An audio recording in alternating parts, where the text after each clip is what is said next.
샬롬 할렐루야. 로마서 12장 3절.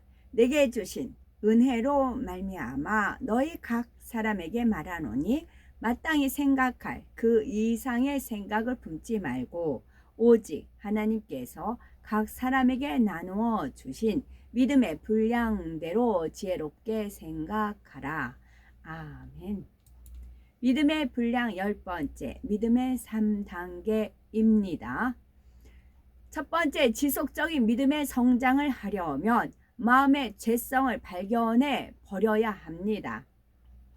믿음의 1단계는 구원받고 성령 받은 믿음이요, 2단계는 말씀을 듣고 배움으로 말씀대로 행하려고 노력하는 믿음입니다.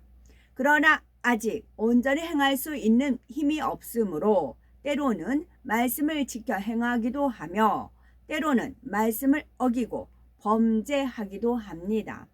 믿음의 3단계에 이르면 말씀에 담긴 하나님의 뜻이 깨달아지고 믿어지기 때문에 능히 말씀대로 행할 수가 있습니다.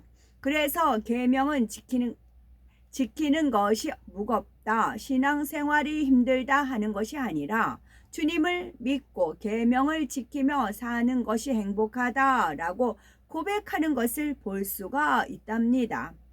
이처럼 말씀대로 행할 수 있는 3단계를 넘어서 믿음의 4단계로 들어가면 바로 우리가 사모하는 영의 차원으로 들어갈 수가 있게 됩니다.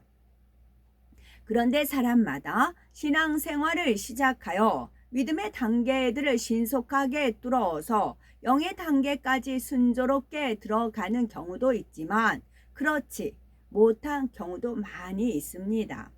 믿음의 1단계에서 2단계, 2단계에서 3단계까지는 금방 들어왔는데 3단계에서는 너무 오랜 시간을 지체하는 것이지요. 즉 4단계로 들어가려면 마음의 죄성 자체를 버려서 성결되어야 하는데 마음의 죄성을 버리는데 너무 오래 걸리는 것이지요. 예를 들어 미워하지 말라, 원수까지 사랑하라 하셨기 때문에 자신을 힘들게 하는 사람이 있어도 이해하며 품어주려고 하지만 마음에는 아직 미움이라는 죄성이 남아 있습니다. 항상 기뻐하고 감사하며 쉬지 않고 기도하지만 마음에서 불평이나 원망의 뿌리가 아주 뽑혀 없어진 것은 아니지요. 이럴 때 자기 안에 죄성이 있음을 알면서도 게으름이나 우유부단한 성품으로 인해 결단력 있게 벗어버리지 못하는 경우도 있습니다. 더욱 안타까운 경우는 자신의 마음에 죄성이 남아 있는 것을 스스로는 깨닫지 못하는 경우이지요. 죄를 버리기 위해서는 먼저 자신에게 어떤 죄와 어떤 악이 있는지를 발견하고 깨달아야 합니다. 발견하지 못하면 죄성들을 가진 상태로 머물러서 더 전진해 나가지를 못하지요. 믿음의 청년기와 같은 3단계에 들어섰으면 속히 장성하여 4단계로 들어가야 하는데 그러지 못하고 믿음이 정체되어 버리면 문제가 생기지요. 스스로도 성령의 충만함이 떨어지고 뭔가 답답하고 공고함을 느끼게 됩니다. 자신이 볼 때는 잘하고 있는 것 같은데 다른 사람들에게 크게 인정받지 못하고 말씀의 권세나 능력이 따르지도 않으니 실망하고 스스로 고통을 받기도 하는 것이지요. 정말 신앙생활을 잘하여 영으로 들어갔다면 그 마음에는 성령의 감동감화 충만함이 떠나지 않고 성령의 음성과 인도를 정확하게 받을 수가 있습니다. 또한 하나님께서 함께 하시는 증거가 삶의 모든 분야에 나타나기 시작하는 것이지요. 만약 이런 증거들이 따르지 않는다면 발견해서 벗어버려야 하는 악의 모양들이 있음을 알아야 합니다. 두 번째, 믿음의 정체 없이 신속하게 영으로 뚫고 들어가려면 죄와 싸움을 멈춰서는 아니 됩니다. 또한 육신의 생각을 깨뜨려야 하는 것이고요. 죄와의 싸움을 멈춰서는 아니 됩니다. 디모데전서 4장 5절을 보면 하나님의 말씀과 기도로 거룩하여 지민이라 하셨습니다. 성결되는 데는 달리 왕도가 없습니다. 성결되는 데는 달리 왕도가 없대요. 말씀을 들어서 자신의 비진리를 깨달아야 하고 기도를 통해 발견한 것을 버릴 수 있도록 하나님의 능력을 받아야 하는 것입니다. 이는 적당히 말씀을 듣고 은혜를 받으며 습관을 쫓아 기도하는 수준을 말하는 것이 아닙니다. 믿음의 3단계쯤 되면 누구나 하나님의 말씀을 듣기를 즐겨하고 기도하기를 쉬지 않습니다. 그러나 어떤 사람들은 시간이 지날수록 죄를 버리고자 처절할 정도로 노력을 하던 예전의 모습이 점점 식어지는 경우가 있지요. 죄와의 싸움을 치열하게 할 때는 작은 것이라도 죄성을 발견하면 청령, 마음을 찢으며 어찌하든 죄를 버리고자 금식하고 철야하기를 힘쓰게 됩니다. 이런 영적인 사모함에 변함이 없어서 죄의 쓴뿌리까지 다 뽑아버리도록 계속되면 좋은데 죄와의 싸움에서 슬슬 요령을 피우면서 휴전 상태로 들어가는 것이지요. 전쟁터에서도 한번 승리를 거두기 시작하면 그 여세를 몰아 완전히 적을 섬멸해야 하는데 주춤해 버리면 적군이 전열을 가다듬고 반격할 여유를 주게 됩니다. 영적인 싸움도 3단계를 신속하게 뚫어 나가기 위해서는 가장 먼저 내가 어느 정도 이루었다 하는 영적인 나태함을 경계해야 합니다. 말씀과 기도로 죄성의 근본 뿌리까지 뽑아 버리도록 피 흘리기까지 싸우기를 쉬지 말아야 하는 것입니다. 또한 육신의 생각을 깨뜨려야 하는데요. 육신의 생각이란 마음에 있는 비진리가 혼의 작용을 통해 나와지는 것입니다. 로마서 8장 6절에서 7절을 보면 육신의 생각은 사망이요 영의 생각은 생명과 평화이니라. 육신의 생각은 하나님과 원수가 되나니 이는 하나님의 법에 굴복지 아니할 뿐 아니라 할 수도 없음이라 했습니다. 마음에 진리만 있으면 진리와 영의 생각만 나오며 육신의 일도 범하지 않고 육신의 생각도 동원되지 않지요. 그러나 비진리가 있을 때는 혼을 통해 생각을 하게 될 때 비진리가 떠오르지게 됩니다. 마치 컴퓨터 프로그램 안에 잘못된 자료를 입력하면 잘못된 결과가 나오게 되는 것과 같지요. 그래서 육신의 생각이 있는 사람은 하나님의 말씀에 순종할 수가 없습니다. 쉬운 예로 하나님께서는 섬기는 자가 큰 자라 주는 것이 받는 것보다 복이 있다 하십니다. 저는 이 육신의 생각이 잘 안 떠올려지니까 주님께서 많이 떠올려 주시고 그 삼자로 이렇게 삼자가 하는 행동이라든가 삼자가 하는 말이 있잖아요. 어휘라든가 그런 걸 통해서 저게 저런 게 있네요. 거기에서 힌트를 가져요. 저는 새다갈이라는 말을 많이 들어서 어느 닭대가리냐 새다갈이냐 그랬어요. 그 뭐 계산하고 막 그런 것도 둔하고 너무 단순하고 그래서 지청구를 많이 먹고 살았죠. 육신의 생각이 그런데 마음에 교만과 욕심이 있으면 이런 말씀을 들을 때 받지 않고 주기만 하면 손해를 보게 되지 않는가? 자기를 드러내어도 인정받기 힘든 세상에 섬기고 낮아지면 내가 얼마나 우습게 보이겠는가? 이런 육신의 생각이 들기 때문에 섬길 수도 없고 줄 수도 없게 되지요.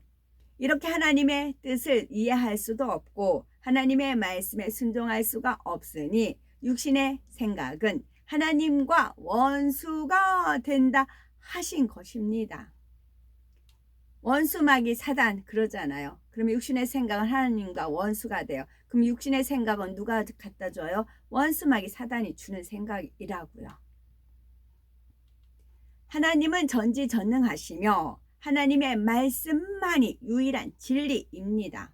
말씀에 순종하는 것이 복인 줄 알고 믿지요. 그런데 말씀을 들어서 점점 머리로 아는 것은 많아지는 반면에 아는 것만큼 마음에 온전히 이루어지는 못할 때 들은 진리의 말씀들을 자신의 악과 교묘하게 결합시켜 새로운 유형의 육신의 생각을 하게 됩니다. 들은 말씀으로 자신의 죄악을 발견해야 하는데 오히려 다른 사람을 판단 정죄하기도 하고 자신의 잘못을 핑계대며 정당화시키기 위해 진리를 짝이 맞지 않게 적용하기도 하지요. 이러한 육신의 생각들 중에 가장 대표적인 것이 바로 자기적인 의와 자기적인 뜻입니다.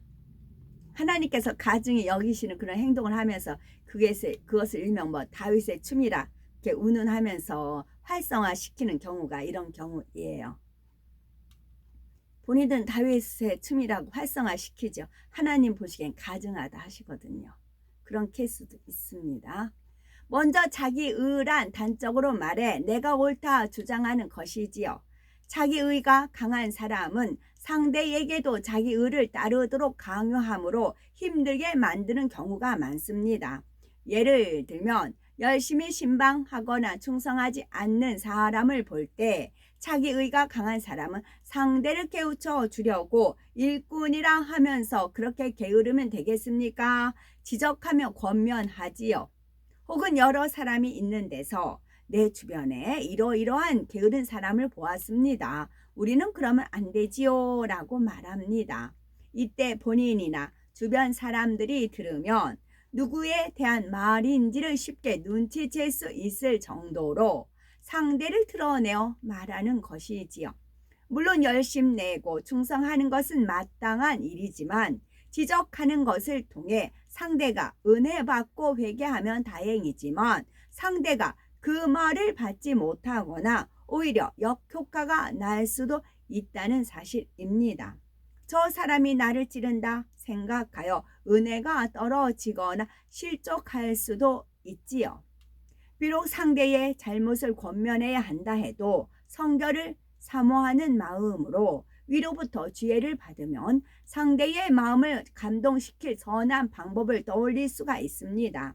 그러나 자기 의가 강한 사람은 자신이 아는 진리가 옳다고만 생각하기 때문에 자신의 방법이 하나님의 마음에 합당하지 않았고 그로 인해 상대가 상처받거나 실족했다 해도 여전히 나는 옳고 상대가 악하다고만 생각을 하지요. 그 내용이 의롭고 선하다는 것만 생각하기 때문에 방법이 선하지 않다는 사실에 대해서는 깨닫지를 못하는 것입니다. 그래서 화평하라, 섬기라, 판단하지 말라 이런 하나님의 말씀을 들어도 나는 하나님을 사랑하여 충성한다. 상대를 사랑하여 옳은 것을 권면했다 생각합니다. 이렇게 내가 옳다 생각하는 것이 자기 의로서 이로 인해 자신의 악을 발견하지 못하게 되며 성결의 길로 신속하게 나아가지 못하는 것입니다. 또 자신이 너무나 옳고 선한 것 같은데 다른 사람들이 보기에는 피하고 싶은 사람이 되어버릴 수가 있는 것이지요. 다음으로는 자기 틀이란 자기 이것만이 옳은 것이다 라고 자기 나름대로 진리를 규정하여 만들어 놓은 틀입니다. 예를 들면 우리가 교회 생활을 열심히 할 때 믿음이 없는 부모님이나 남편의 입장에서는 가족과는 멀어진 것처럼 느껴지므로 서운할 수가 있습니다. 이럴 때는 하나님의 나라에 충성하는 것과 동시에 가족들의 마음과 입장을 생각하여 진리 안에서 잘 섬기고 사랑함으로 그들의 마음을 감동시킬 수 있어야 하지요. 그런데 자기적인 틀을 만들게 되면 가족들의 마음에 서운함과 상처를 주게 됩니다. 사사로운 정과 욕심을 끊고 영의 사랑을 이루어야 한다. 가족 복음화를 위해 기도할 때도 하나님을 먼저 기쁘시게 해야 하나님께서 감동받으셔서 신속하게 역사하신다 하는 말씀을 들으면서 자기 나름대로 틀을 만들므로 진리를 잘못 적용하는 것입니다. 예를 들어 평소에 부모님에게 자녀로서의 도리를 하지도 않으면서 저는 부모님보다 하나님이 더 중요합니다. 저에게 육적인 정을 기대하지 마세요 라고 말합니다. 부모님의 생신 때 부모님의 마음을 감동시킬 선물을 드리는 것이 아니라 전도지나 성경책 등을 드리면서 영적인 사랑이라 생각하는 것이지요. 이렇게 해서 부모님의 마음에 상처를 주거나 전도의 문을 막아놓고도 틀이 있는 사람은 깨닫지를 못합니다. 자신은 하나님의 일을 열심히 하고 부모님도 영적으로 섬기며 온 집에 충성했다 생각하기 때문인데요. 이렇게 하는 것이 진리다, 영이다 하고 자신이 만들어 놓은 틀을 벗어나지 못하는 것이지요. 그러나 정녕 영의 마음이라면 진리 안에서 이도 저도 강한 마음이 되어야 하고, 비록 자신이 더 오를 때도 상대의 믿음과 형편에 맞춰줄 수 있어야 합니다. 유대인에게는 유대인 같이, 이방인에게는 이방인과 같이 상대의 입장이 되어서 전도했던 사도 바울처럼 선한 지혜를 받을 수 있어야 하지요. 그런데 자기 틀이 강한 사람들은 자신이 진리라 생각하는 것만을 고집함으로 화평을 깨트리며 자기 중심적이고 답답한 사람이라는 말을 들을 때도 있지만 정작 본인은 나는 화평을 깨려는 것이 아니고 진리를 좇을 뿐이다 생각합니다. 이러한 육신의 틀 가운데 안주하고 있으므로 자기 발견이 불가능하며 믿음의 성장이 정체되는 것이지요. 자기의와 자기 틀은 어찌 보면 매우 비슷하지만 분명히 구별이 됩니다. 어떤 사람은 자기 틀이 강하기는 하지만 자기만 그 틀 안에서 머물러 있어서 다른 사람까지 힘들게 하지는 않습니다. 그 틀은 강하여 잘 깨어지지 않으나 자기 의가 강하게 내세우지는 않는 것이죠. 자기 의를 강하게 내세우지는 않는 것이지요.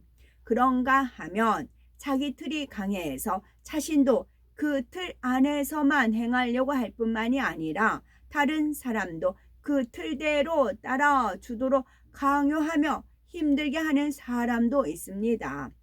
그런데 자기 의나 자기 틀은 결국 비진리로 만들어 놓은 것으로 이를 통해 작용하는 육신의 생각들을 깨트려 버릴 때라야 영으로 뚫고 들어갈 수 있음을 명심해야 되겠지요. 야고보서 1장 23절에 보면 누구든지 도를 듣고 행하지 아니하면 그는 거울로 자기의 생긴 얼굴을 보는 사람과 같으니 했습니다. 거울을 보아 머리가 흐트러졌으면 빗어야 하고 더러운 것이 묻었으면 씻어야 하지요. 말씀의 거울을 통해 자신의 모습을 발견했다면 은혜 주시는 지금의 기회를 놓치지 말고 신속하게 변화되어야 되겠지요. 그리하여서 죄가 없고 거룩한 참마음과 흠도 티도 없이 온전한 믿음을 이루어 하나님의 기뻐하시는 자녀들로 인정받는 우리가 되셔야 되겠습니다. 베드로 후서 3장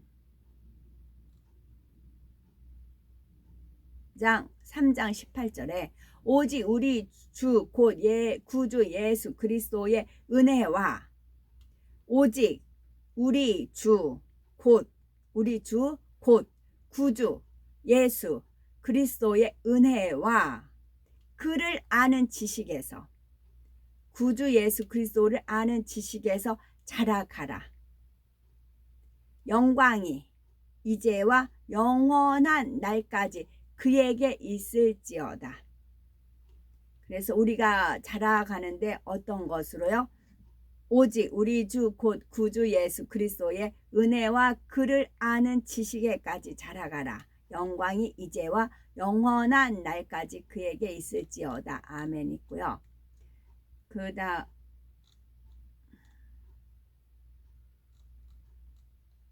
그 다음에 히브리서 6장 2절에 세례들과 안수와 죽은 자의 부활과 영원한 심판에 관한 교훈의 털을 다시 닦지 말고, 세례 알고 안수 죽은 자의 부활 영원한 심판에 관한 것을 우리가 알아요.